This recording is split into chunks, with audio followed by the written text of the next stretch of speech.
The modern segregation of Buffalo. When looking at this image, it would be easy to believe it was from the 1950s.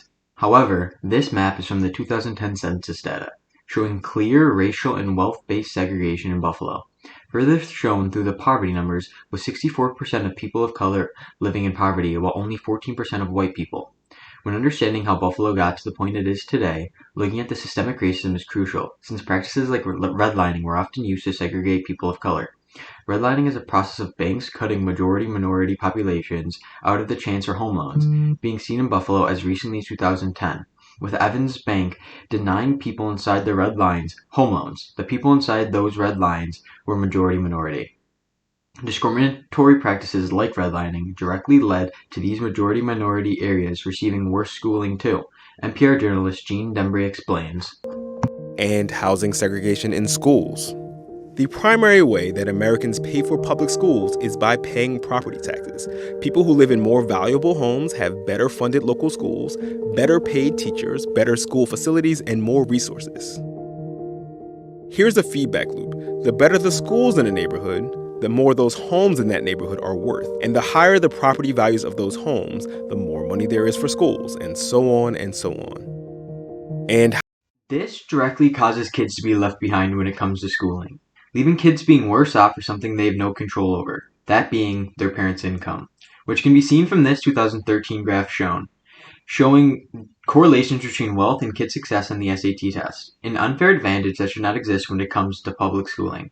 For examples from the Buffalo-Niagara area, looking at the top-rated Buffalo public schools, the trends are there. According to Buffalo Business First, out of the top 5 public high schools in Buffalo area, only one of them has minority enrollment above 9%, with these schools being located exclusively in Buffalo suburbs, areas in which many low-income and minority families cannot afford to live due to the aforementioned discriminatory and racist practices such as redlining and lack of affordable housing in the area. To fix these major issues plaguing America as a whole, and particularly low-income and minority families in the Buffalo-Niagara area, it is important for local and state officials to take actions. Actions that would include expanding pre-existing programs in order to improve affordable housing. Matthew Desmond, a sociology professor and author of the novel Evicted, says, Or a utility company. That's wrong. So what specific policy changes would you like to see enacted? I think we should take the programs that we already have and expand them. It's like we've underdosed the problem. And so if we expanded housing assistance through more vouchers, more public housing, I think that would make a big difference.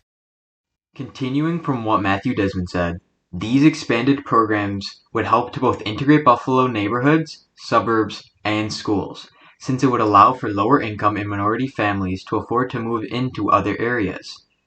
Using things such as housing vouchers, which would hopefully not be as hard to come by. Opening opportunities for inner city neighborhoods and schools too, allowing these pre-existing families to focus more on food, family, and fun rather than only focusing on rent and utilities, improving the overall quality of life while also integrating these neighborhoods and integrating schools, creating a fair and equal opportunity for all in Buffalo. With all this being said, it is crucial that the state and local governments continue and enhance their enforcement over the Fair Housing Act, which is often neglected, but is crucial in order to push these agendas and these programs of expanded affordable housing. With expanded programs, however, comes an increase in spending. This is where big criticism to desegregate schools and neighborhoods comes from. With people saying the spending into expanded affordable housing programs, enforcement to the Fair Housing Act, and school integration is too expensive and frankly impractical.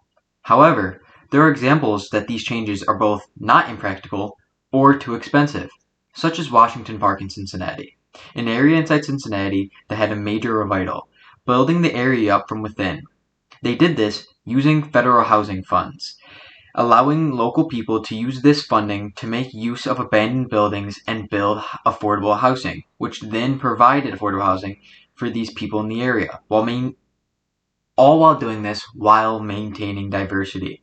This is an example of a success story that can be used in cities such as Buffalo that are riddled still to this day with racial and wealth-based segregation. Washington Park in Cincinnati should be seen as a sign of inspiration for Buffalo and other major cities that are still riddled with racial and wealth-based segregation. In order to achieve these goals of a desegregated city, state and local officials have to enact meaningful legislation to help desegregate the Buffalo-Niagara area, as former President Lyndon B. Johnson intended to do with major cities and America as a whole when he signed the 1964 Civil Rights Act into place 57 years ago, as well as the Fair Housing Act into place 53 years ago. Yet in 2021, we still see the issues these bills sought to eradicate lingering in Buffalo-Niagara area. Policymakers should not and cannot wait any longer. It is time to work towards fixing our country's lingering roots of racism, working for a better tomorrow with fair opportunities for all, no matter your race, sex, age, or socioeconomic status. America is the richest country in the world. There is no excuse to have so many majority-minority areas in poverty. Buffalo can become a trendsetter and set an example for the rest of the country as a city that successfully desegregated. But Buffalo must first enact expanded affordable housing projects, stricter enforcement to the Fair Housing Act, and desegregate our schools fully.